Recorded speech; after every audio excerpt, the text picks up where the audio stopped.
సమస్య ఏదైనా తన దృష్టికి తీసుకొస్తే అండగా ఉంటారని భరోసా ఇస్తున్నారు మంత్రి నారా లోకేష్. ఏళ్లుగా పెండింగ్లో ఉన్న తమ పదోన్నతుల సమస్యను పరిష్కరించాలంటూ ప్రజా దర్బార్లో హెడ్ కానిస్టేబుల్ విజ్ఞప్తికి లోకేష్ సానుకూలంగా స్పందించారు. వారికి అండగా నిలిచారు. మంత్రి లోకేష్ చొరవతో ఏపీఎస్పీలో హెడ్ కానిస్టేబుల్ నుంచి అసిస్టెంట్ రిజర్వ్ సబ్ ఇన్స్పెక్టర్లుగా 300 మందికి పదోన్నతులు కల్పిస్తూ ప్రభుత్వం ఉత్తర్వులు జారీ చేసింది. పోలీస్ శాఖలోని సివిల్ ఏఆర్ ఏపీఎస్పీ సిబ్బందికి పదోన్నతులు కల్పిస్తూ ఉత్తర్వులు జారీ చేసింది. పదోన్నతులు కల్పించి 300 మంది కుటుంబాల్లో ఆనందం నింపడం పట్ల ఏపీఎస్పీ పోలీస్ సిబ్బంది మంత్రి లోకేష్కు ప్రత్యేక కృతజ్ఞతలు తెలిపారు.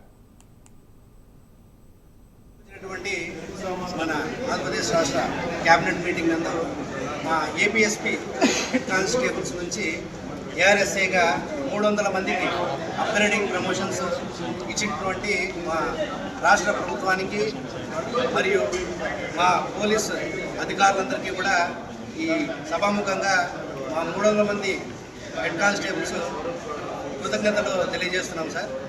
యాక్చువల్గా ఇది మనకి 2019 నాటి టీడీపీ గవర్నమెంట్ ఉన్నప్పుడే మాన్యశ్రీ గౌరవ చంద్రబాబు నాయుడు సార్ అప్పుడే సివిల్ ఏఆర్ ఏపీఎస్పీ ఈ 3 విభాగాలకు కూడా అప్పుడే శాంక్షన్ చేయడం జరిగింది సార్. ఆ కాలంలో సివిల్ కేఆర్కి శాంక్షన్ అయినాయి సార్. వేరే మా ఏపీఎస్పీకి వచ్చేసరికి కొన్ని సాంకేతిక కారణాలు మరియు ఎన్నికల నియమావళి రావడంతో కొంత జాప్యం జరిగింది సార్.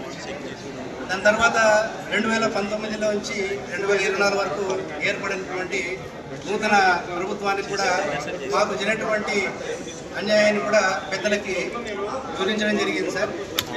వారి దగ్గర నుంచి సరైన స్పందన అయితే రావడం కరువైంది సార్.